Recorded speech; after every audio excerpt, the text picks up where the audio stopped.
Terima kasih, Mas Bono. Terima kasih Bapak Ibu yang hadir pada pagi hari ini.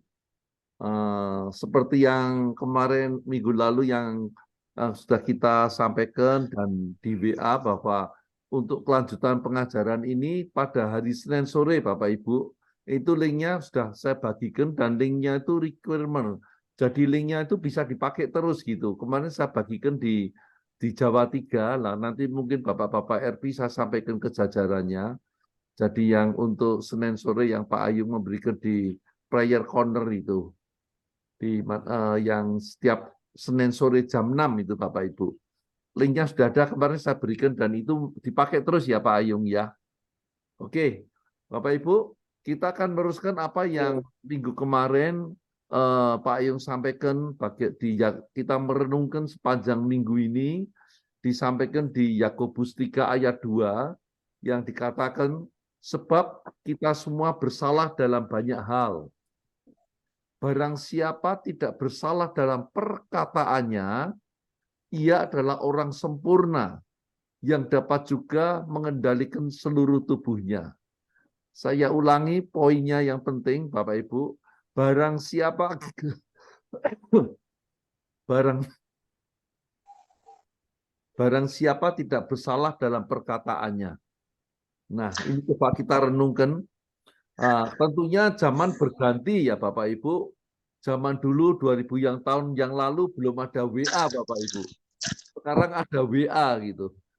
Sehingga perkataan bukan cuma verbal aja, tapi bisa dengan tersurat, bisa dengan WA, WA juga bisa dengan bisa dengan voice dan macam-macam seperti itu. Dan itu dikatakan barang siapa yang tidak bersalah. Seringkali pada waktu WA kita tuh sering juga terjadi salah paham begitu seperti itu. Nah, ini makanya itulah yang terjadi kenyataannya di dalam kehidupan kita ini Bapak Ibu. Sehingga dikatakan di Yakobus katakan ia adalah orang sempurna yang dapat mengendalikan seluruh tubuhnya.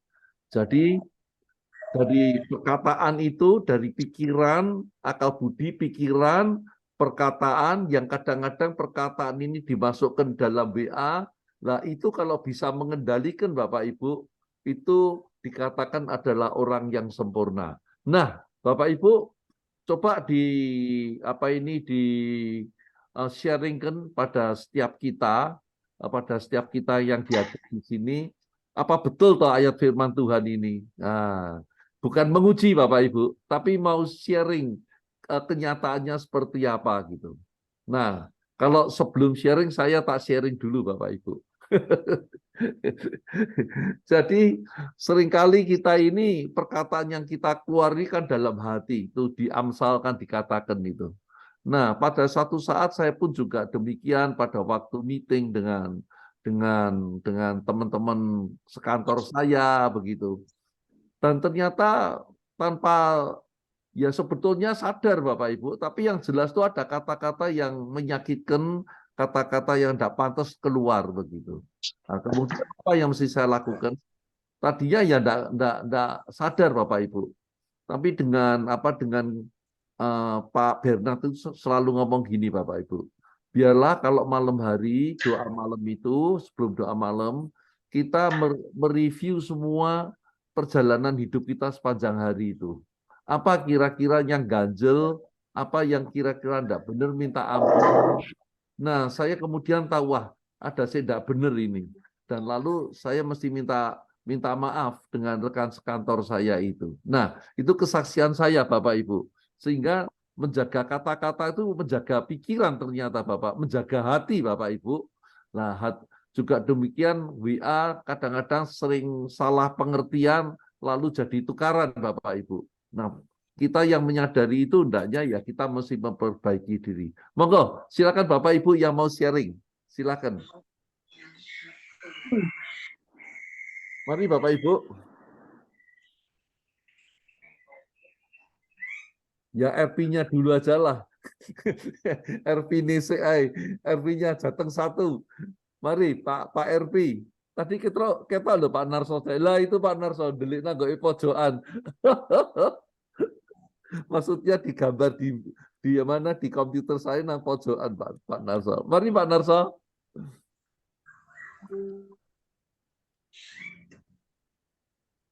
Memang kadang kita sebagai orang yang belajar terus, kita harus selalu introspeksi juga untuk diri kita sendiri, agar jangan sampai kita semua ini kadang ya kelewatan tadi ngomong seperti Pak Alek itu. Jadi kita harus belajar selalu untuk kata-kata yang membangun, kata-kata yang menyemangati, kata-kata yang selalu ingin ada suatu kesatuan, ya, kata-kata yang selalu menyampaikan sukacita dan damai sejahtera di antara kita semua. Jadi ya mungkin jika ada yang sampai terlewat, ya kita harus bisa memahami, ataupun kalau kita sendiri ya kita harus segera introspeksi seperti tadi yang Pak Alek ajarkan. Ya terima kasih, itu aja Pak Alek. Mungkin ada pengalaman nyata, pengalaman real, Pak.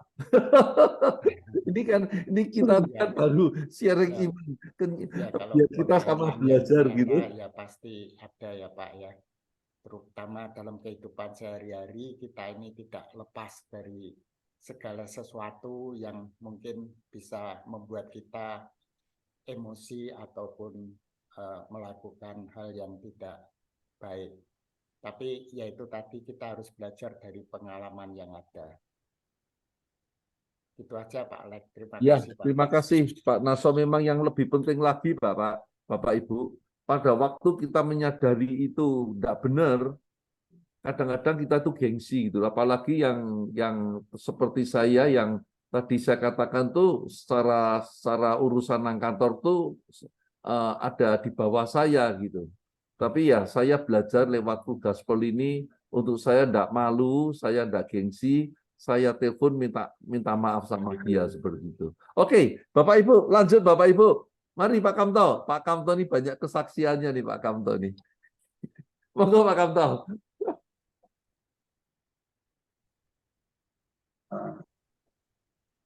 Dikatakan barang siapa tidak bersalah dalam perkataannya.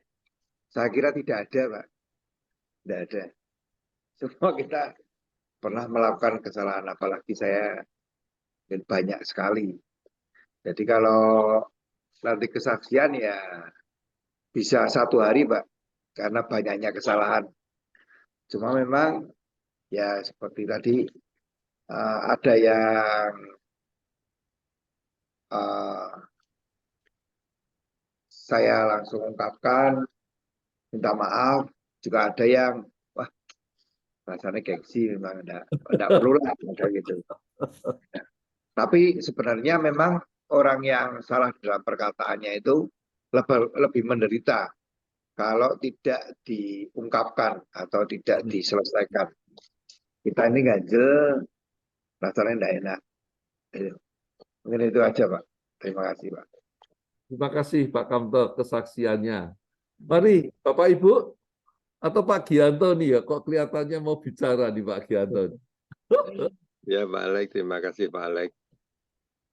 Ya, pengalaman saya dalam harus berhati-hati dalam kata-kata itu, beberapa waktu yang lalu saya itu punya pembantu, kan sudah asisten rumah tangga, Pak.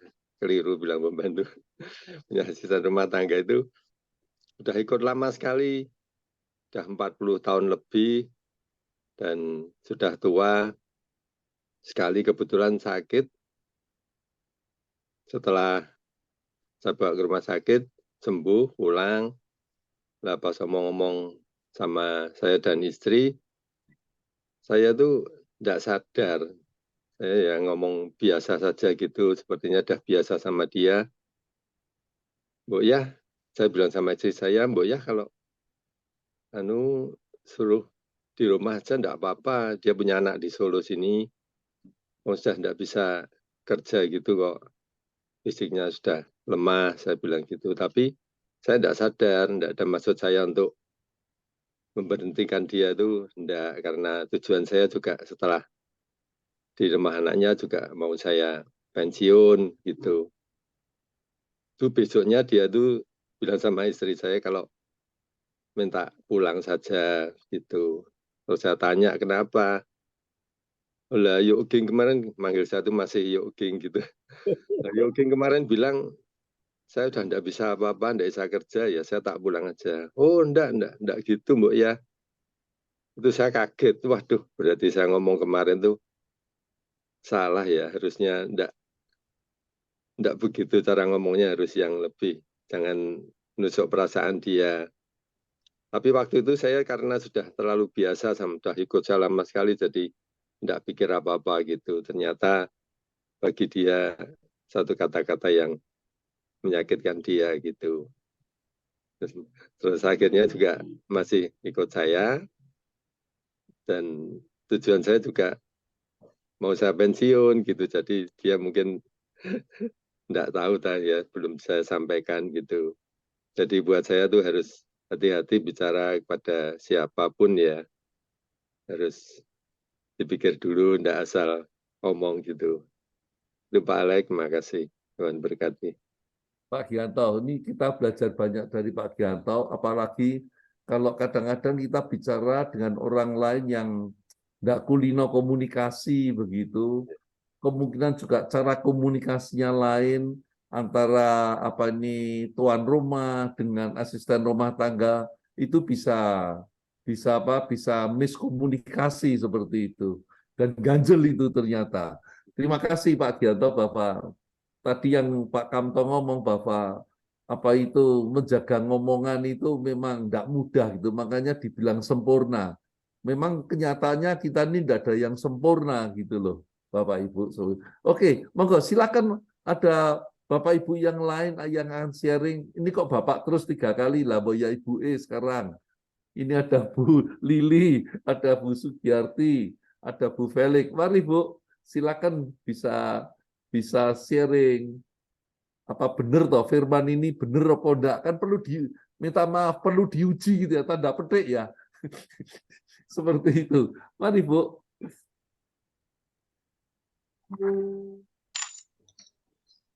Selamat pagi Bapak-bapak dan Ibu-ibu. Pengalaman saya pernah seringkali kan namanya LOF ya Pak. Ada beberapa ibu yang langsung datang kepada saya sharing begitu. Satu saat dia kesakitan sekali karena dia menanggapi setiap sikap seorang ibu itu sangat negatif sekali sehingga dia kesakitan sekali. Lalu datang ke rumah saya. Lalu saya sampaikan, Ibu, tolong jangan menganalisa terlalu jauh dengan perkataan Ibu itu. Dia maksudnya itu baik. Dan di akhir percakapan saya dengan Ibu itu saya bilang, ayo Ibu harus bisa mengampuni. Kalau Ibu merasa itu menyakitkan Ibu, Ibu harus bisa mengampuni dan Ibu harus, kalau satu saat ketemu, Ibu harus menyapa. Kalau Ibu mau menjadi pemenang, Ibu harus menyapa Ibu tersebut. Nah, saya perhatikan terus. Satu saat ada pertemuan besar, yaitu pertemuan kebersamaan itu LF 1, 2, 3, 4 begitu. Saya perhatikan sikap Ibu ini luar biasa sekali. Jadi ketika kita berdoa bersama, Ibu ini mau menyapa yang dia merasa disakiti itu. Dan hubungannya sampai hari ini indah sekali. Saya bilang, pokoknya Ibu harus menyapa. Kalau Ibu mau menjadi pemenang, Ibu harus menyapa. Karena dia belum tentu dia mau menyakiti Ibu. Maksudnya dia itu baik. Dan seringkali saya tidak mudah untuk berkata-kata, Pak. Artinya tenang dulu kalau ada masalah supaya minta hikmat Tuhan sehingga hasilnya itu pasti beda. Itu aja Pak Alex yang bisa saya sampaikan. Terima kasih Bu Lili, Bapak ini mengingatkan setiap kita untuk setiap teman yang bicara itu perlu analisa dulu seperti itu. Jadi kadang-kadang ada orang yang gampang mudah meledak emangnya. Istilahnya sekarang tuh katanya sumbu pendek Bapak Ibu. Tapi saya percaya itu tidak ada di full gospel atau di LOF itu. Seperti itu. Nah, oke Bapak Ibu, ada lagi Bapak Ibu? Silakan. Wih, Pak Beni. Ya, mau saksi ya Pak Beni ya? Ya Pak, iya Pak, saya tak mungkin nanggepi Pak. Saya tuh tidak pernah ikut doa pagi ini. Komandan saya Pak Narso ini menurut saya tugas pagi hari ini. Nah, Amin. saya menanggapi hal yang tadi itu luar biasa. Perkataan yang di sini saya catat Pak, barang siapa tidak bersalah. Tadi perkataan untuk menjaga itu kan kalau dari hati, pikiran, mata itu yang perlu kita jaga Pak. Hati, pikiran, mata. Pengalaman saya yang lama. Kalau tadi perkataan tidak juga harus dikatakan lewat kata-kata, tapi WA, ya, ini seperti itu juga tersurat, ya, itu bisa menyakiti.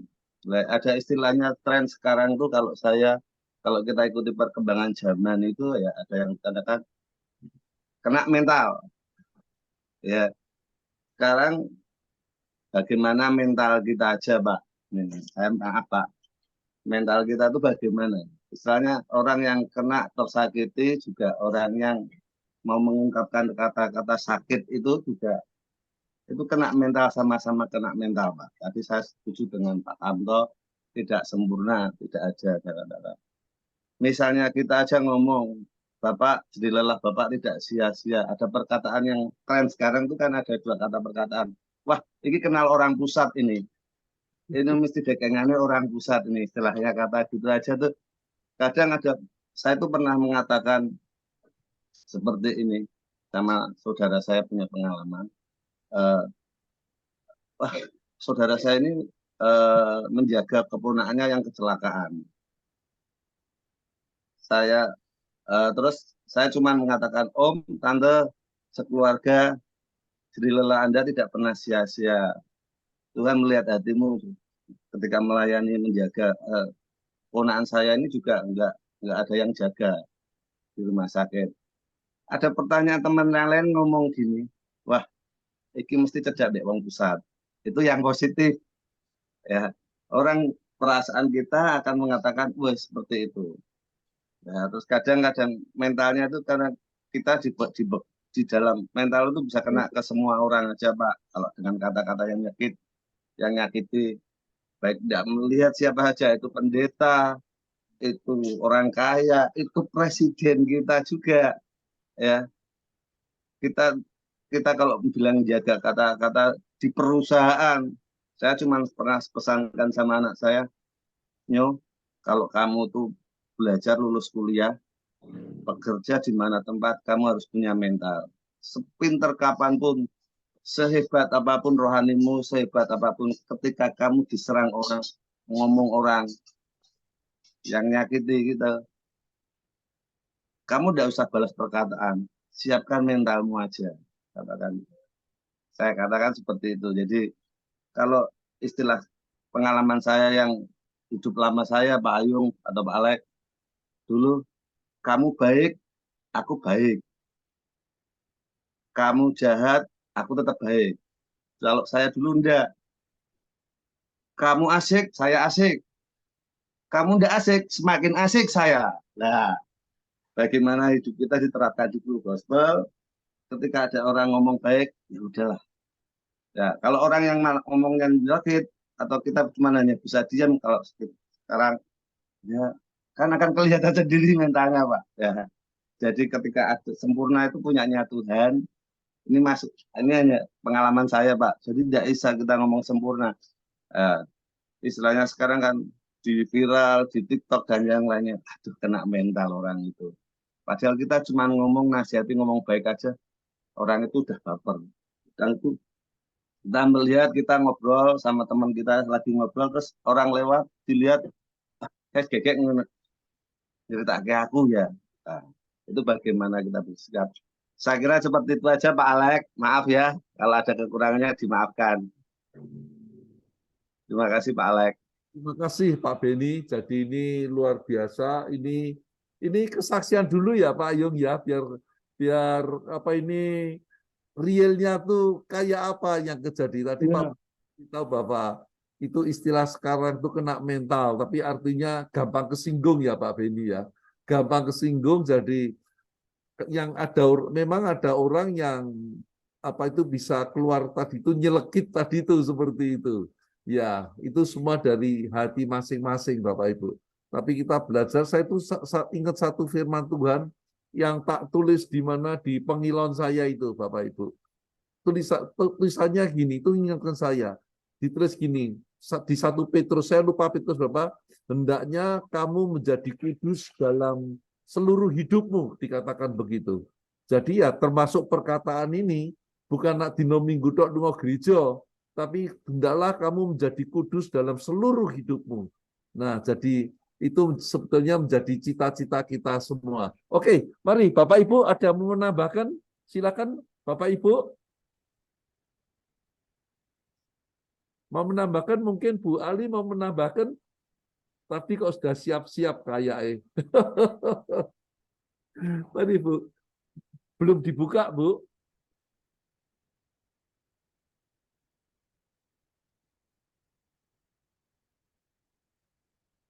Nah, sudah Bu, silakan Bu. Ya, puji Tuhan. Sebenarnya saya tidak mau bersaksi, tapi ini ya semoga memberkati Bapak Ibu. Memang saya banyak kesalahan dalam perkataan, tapi ya benar kalau malam mesti saya nggak sejahtera. Berarti ada sesuatu yang salah di dalam saya. Dan saya minta ampun sama Tuhan. Satu hari saya dipertemukan dengan seorang ibu yang seorang Katolik. Dia mempunyai masalah yang berat karena punya anak yang udah 34 tahun sejak kecil itu memang diserang rubella ya. Dia seorang Katolik yang taat, dan waktu dia mau melahirkan itu dokter sudah mengatakan bahwa penyakit ini akan membuat anak ibu cacat. Maksudnya bisa cacat nggak bisa bicara, tuli, atau menyerang lumpuh. Dan dia seorang Katolik yang taat. Dokter mengatakan kalau mau digugurkan bisa, tapi suaminya nggak setuju karena dia merasa kan membunuh orang. Lah saya dipertemukan ini, ibu ini kasihan, dia merasa saya kok mendapat anak seperti ini. Jadi anak ini selain dia nggak bisa bicara, nggak bisa dengar, tapi kalau kumat itu brutal, kayak mau mecahkan kaca, mau merusak. Misalnya pas kumat tuh ke gereja ya langsung lari ke mimbar, mau ngapa-ngapain gitu loh, brutal. Mau minggat dan segalanya. Terus tapi anak ini pinter karena dia seorang yang kaya, jadi bisa dileskan bahasa Inggris, Korea, Jepang, dan lain-lain. Yang bisa dia hanya tulis-menulis. Jadi dia pinter sekali. Kalau ketemu temannya mamanya selalu bisa chatting ke kita. Ngobrol tuh lewat HP, tapi dia nggak bisa dengar. Terus saya sering di chatting. Terus saya ngomong sama teman-teman mamahnya, coba kita praktekkan firman Tuhan. Hati yang gembira adalah obat yang mujarab. Kalau kamu menerima WA dari anak ini, mungkin mengeluh saya cacat, saya nggak bisa bicara. Kata-kata positif kita membangun dia. Apakah ada perubahan? Saya pikir mau praktek firman ini. Lah anak ini selalu WA saya bilang aku seorang yang cacat, dilahirkan cacat, mamah dan nggak seneng aku tuh kalau punya anak cacat.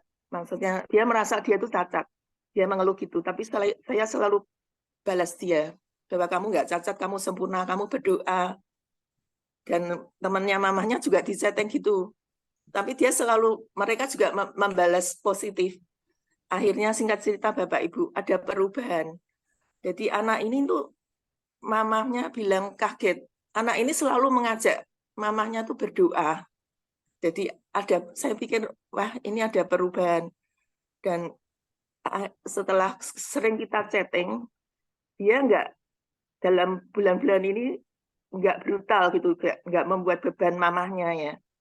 Nah, itulah puji Tuhan Bapak Ibu ya.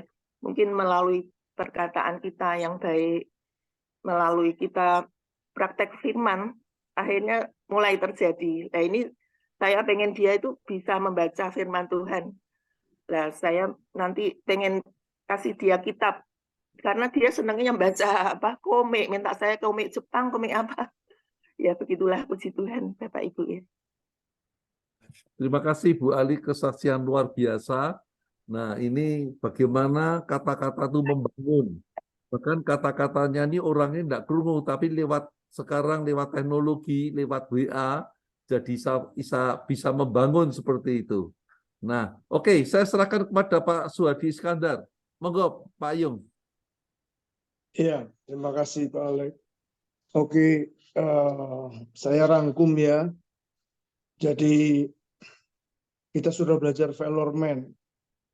Valor Man itu sebetulnya kita ini oneness with Jesus. Kita menyatu dengan Kristus. Coba perhatikan Kristus waktu dia hidup sebagai manusia 100%, 3,5 tahun, 2000 tahun yang lalu. Kristus itu man of prayer, man of the spirit, man of faith, dan juga man of the word. Outputnya seseorang itu man of faith dan man of the spirit atau man of prayer.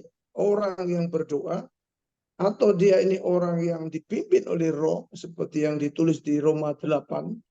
Ya, semua passage itu bicara tentang kalau kita ini sudah ditebus dari anak Allah, hendaklah kita mau dituntun, mau dipimpin, mau diarahkan oleh Roh Kudus. Nah ini, nah Roh Kudus itu pribadi Allah yang ketiga dari Tritunggal, Allah Tritunggal. Nah ini penting sekali supaya apa? Kalau kita ini pasti dituntun selalu doa. Dan selalu pasti mengarahkan ke iman. Sebab tanpa iman tidak seorang pun dikenal oleh Allah. Maka itu kenapa imannya Yesus begitu powerful waktu 3,5 tahun. Dan dia selalu outputnya apa? Kalau dia lakukan 3 hal tadi itu yang setiap hari lakukan.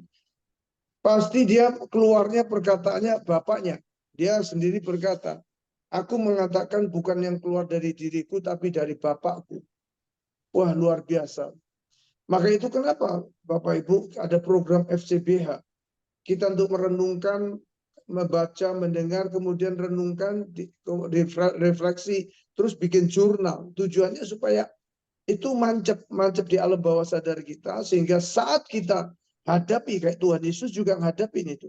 Ngadepi mau dibunuh, waktu hadapin dianiaya, ngadepi diolok-olok, ngadepin banyak problem itu. Makanya kenapa Yesus begitu powerful, kuat? Karena Alkitab tulis ya, dia setiap hari subuh sebelum orang ini masih tidur, dia bangun, dia datang minta petuntunan daripada Roh Kudus ya.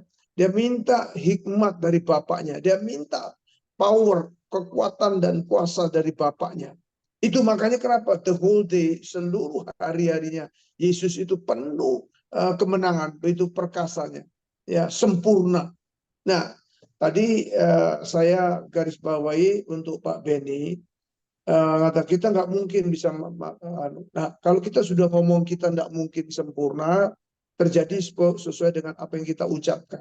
Padahal Alkitab bilang hendaknya kamu sempurna karena aku Allah yang sempurna. Artinya kalau kita ini melakukan 4 hal yang sudah saya sharekan, Valor Man ini, ya bisa jatuh nggak? Jatuh. Daud itu jatuh, tapi dia juga disebut dia ini keturunan dari Kristus. Bayangin, itu sempurna. Kenapa dia bisa?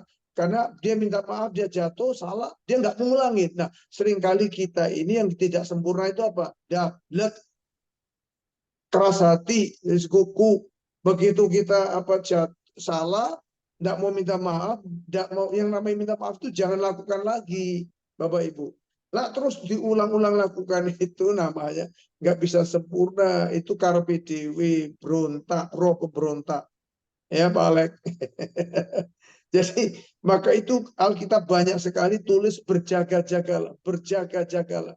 Hendaklah engkau berjaga-jagalah. Itu begitu banyak karena memang kita ini daging itu manusia daging ya, Bapak Ibu, mudah jatuh. Kenapa?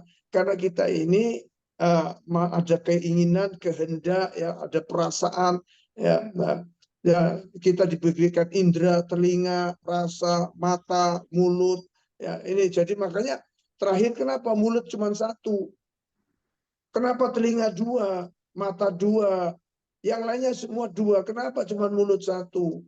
Dan mulut itu cuma ada satu alat, lidah. Makanya itu pemazmur Daud, Mazmur 139 itu dikatakan ya, ayat 4 atau berapa, Tuhan tiap pagi itu Daud ayat ketiga itu, 3 atau 4 ya, berjagalah pada pintu bibirku, mulutku, kendalikan bibir lidahku Tuhan. Nah, Yesaya juga ngalamin, itu nabi-nabi besar itu semuanya. Daud juga ngalami. Makanya itu dia bilang tiap pagi, dia bilang, berjagalah pada pintu. Makanya kemudian ada pujiannya, mulutku penuh dengan pujian kepadamu ya Yesus Tuhan. Maka itu Bapak Ibu, kenapa lidah kita ini yang mengerikan, yang nggak ada tulang? Makanya lidah itu liar, digambarkan 3 hal. Seperti api, seperti kemudi kapal yang besar itu bisa mengaramkan, bisa menenggelamkan kapal besar. Kemudian seperti tali kekang itu. Kuda itu kalau nggak ada tali kekang yang liar, Bapak. Liar sekali. Lidah itu kayak kuda itu, liar banget. Seperti api. Nggak bisa bikin gosip, bisa bikin fitnah, membakar semua ini. Ya, mengerikan Bapak Ibu ya. Coba kita ngelihat sehari-hari ini viral semuanya. Itu semua lidah. Keluarnya gegeran partai dengan partai, Pak ini dengan Pak suami dengan istri, semua dari lidah, Bapak Ibu. Nah, lidah ini makanya perlu dikekang.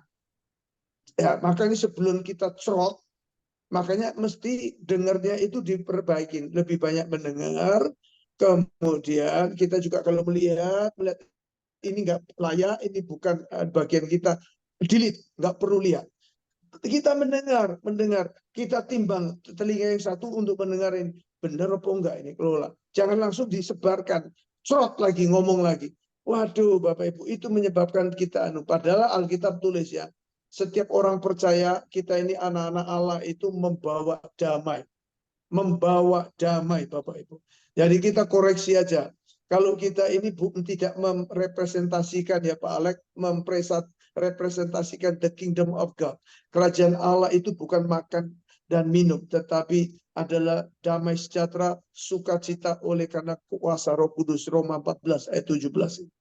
Ya, jadi itu kerajaan Allah, membawa damai, membawa sukacita. Jadi orang kalau kita ketemu orang, ketemu di chapter, ketemu keluarga, ketemu, ayo kita rubah. Lidah kita ini mengatakan hal yang positif.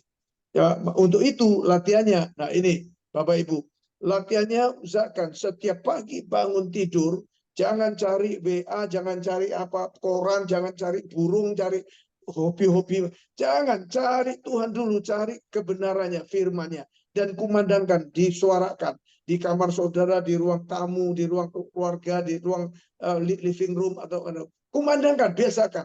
Terima kasih Tuhan buat hari ini. Hari kemujuran, hari keselamatan daripada Tuhan. Rumah orang benar diberkati oleh Tuhan. Rumahku diberkati oleh Tuhan. Anak cucuku diberkati oleh Tuhan.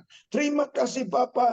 Haleluya, ada perlindungan Allah. Orang yang takut akan Tuhan, sangat suka akan perintah-perintah Tuhan. Anak cucuku perkasa di bumi. Anak cucuku perkasa di bumi. Nah, saudara sering ucapkan itu. Ya, aku dan sisi rumah tanggaku hanya mau beribadah kepada Tuhan. Waduh, saudara, anak yang masih tidur, cucu dan dia dengar sayup-sayup, itu nancep. Nah, itu makanya sering diperbanyak mengucapkan firman. Karena firman Tuhan itu mencipta. Karena firman Tuhan itu pelita. Karena firman Tuhan itu pedang roh. Firman Tuhan itu pedang bermata dua. Makanya penting sekali kenapa the word of God, firman itu mencipta. Ciptakan suasana yang baik. Maka itu kenapa Bapak Ibu di Amsal 18 ayat 21 dikatakan, mati dan hidup seseorang ditentukan oleh lidah. Barang siapa suka mengemakan akan makan buahnya. Jadi artinya apa? Mati rohani kita, mati pengharapan kita, mati sukacita kita, mati kekuatan kita, semua yang menyebabkan kita mati, lemah, lesu, letih, yang menyebabkan kita mati, itu perkataan kita sendiri, bukan dari itu. Karena kita nerima, kita yeskan, kita perkatakan. Jangan, kita harus lawan dengan pedang roh. Begitu kita dengar, kita melihat, itu yang tidak sesuai dengan firman, patahkan. Aku usir semua pikiran-pikiran kotor, semua hoax aku patahkan dalam nama Yesus. Aku hidup di dalam kebenaran, seluruh kebenaran firman Tuhan. Karena firman Tuhan adalah pelita buat kakiku, terang buat jalanku. Langsung saudara nyanyi, firman-Mu pelita bagi kakiku, terang bagi jalanku. Waduh saudara, itu sepanjang hari hidup saudara akan berkemenangan. Hidup saudara penuh dengan damai sejahtera, penuh dengan sukacita yang meluap. Itulah Bapak Ibu, kenapa pentingnya kita ucapkan. Ini prakteknya. Apa yang saya sampaikan itu praktekkan. Orang bisa keluar outputnya firman, itu orang yang pasti intim. Faith dengan Tuhan, muncul iman. Makanya tanpa iman tidak seorang berkenan kepada Allah. Nah, kita dapat perkenanan oleh Allah, makanya waktu kita merenungkan, memperkatakan firman, Tuhan tambahkan hikmat. Alkitab tulis, kita diberi hikmat, diberikan pewahyuan, pengertian. Nah, ojo males, Bapak Ibu. Musuh kita itu kemalesan, aras-arasan, ya egois, berontak. Wah, ini saudara mesti lawan. Tidak, aku anak Allah. Aku harus ketemu Tuhan. Ketemu Tuhan itu ketemu firman. Aku harus berdoa. Saudara ngomong sama diri sendiri.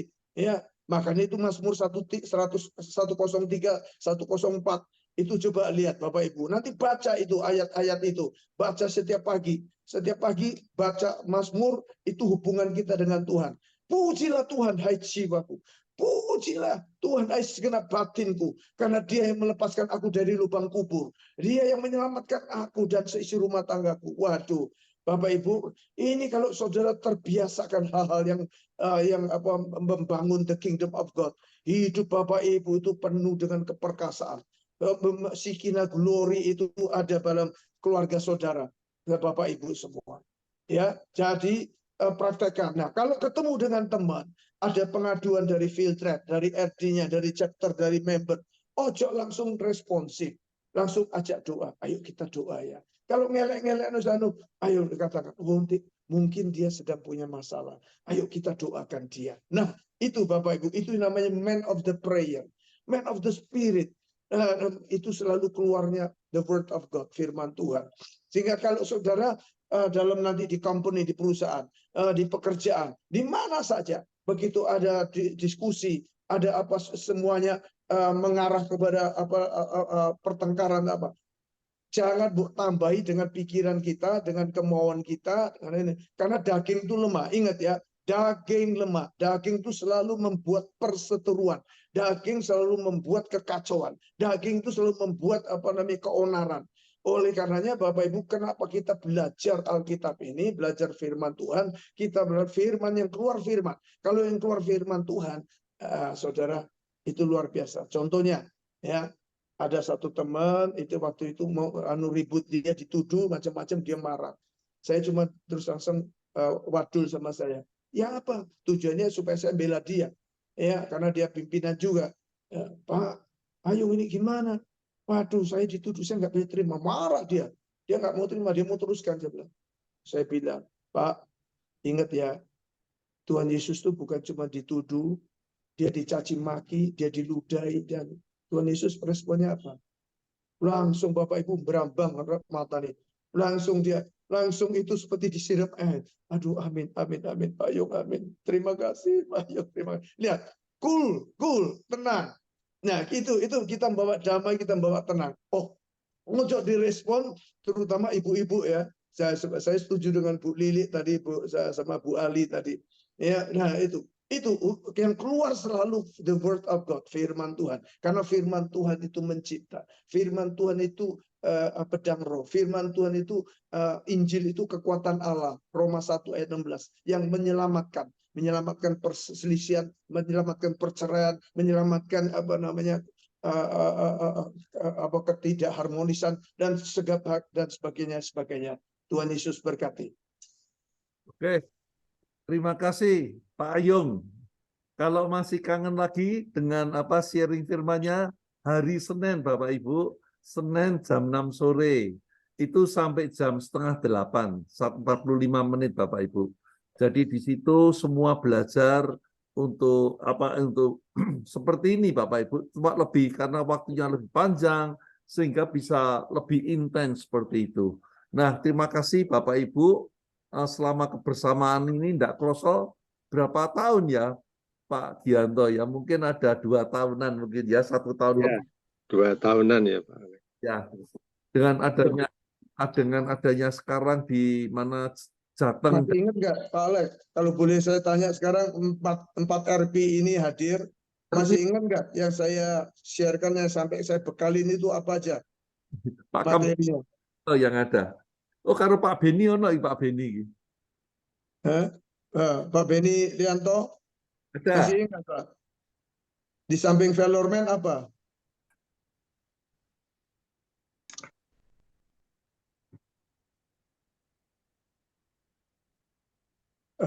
Ayo, nggak apa-apa, buka catatan, buka apa? Pak Kanto, Pak Petrus, ya mungkin yang ingat mungkin Pak Andi atau yang lainnya. 8 itu loh Pak, 8 apa itu? 8 kepemimpinan itu loh. Pusatnya di 8 prinsip leadership. ya. Ya.